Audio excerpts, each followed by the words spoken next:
ઓમ નમો નારાયણ. જય માતાજી મિત્રો.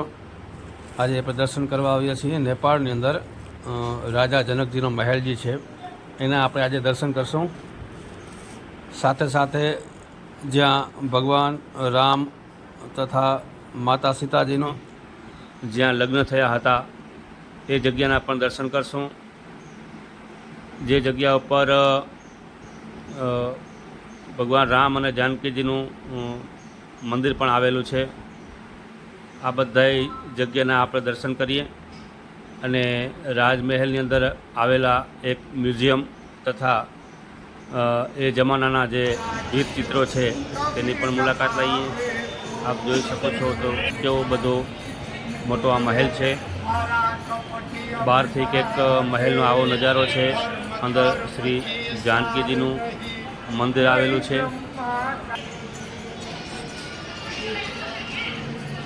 તો આવો આપણે અંદર દર્શન કરીએ. આ છે શ્રી મા જાનકીજી તથા ભગવાન રામજીનું મંદિર. એના દર્શન કરી અને પછી આપણે આગળ મહેલના દર્શન કરીશું.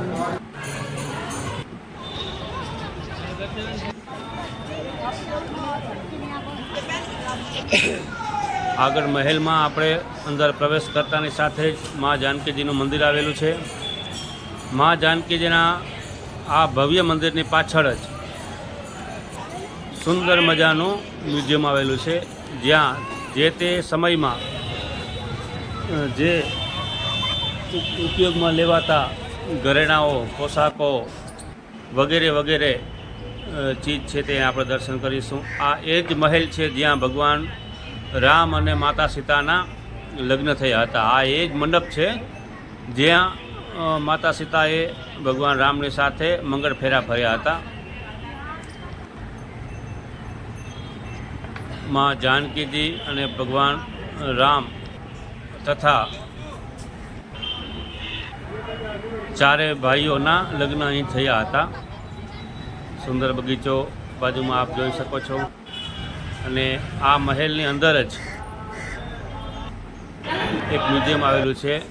તેમાં સરસ મજાના ભીંતચિત્રો તથા એ વખતમાં જે લેવામાં આવતા પોશાકો છે, બધા રાજાના કુંવરો હોય કે રાજકુંવરી હોય તથા રાજાઓ જે તે સમયે આ પોશાકનો ઉપયોગ કરતા હતા. રાજાશાહી વખતમાં આવા પોશાકો અહીં પહેરાતા હતા નેપાળની માલિપા. અને સુંદર મજાના ભીંતચિત્રો દ્વારા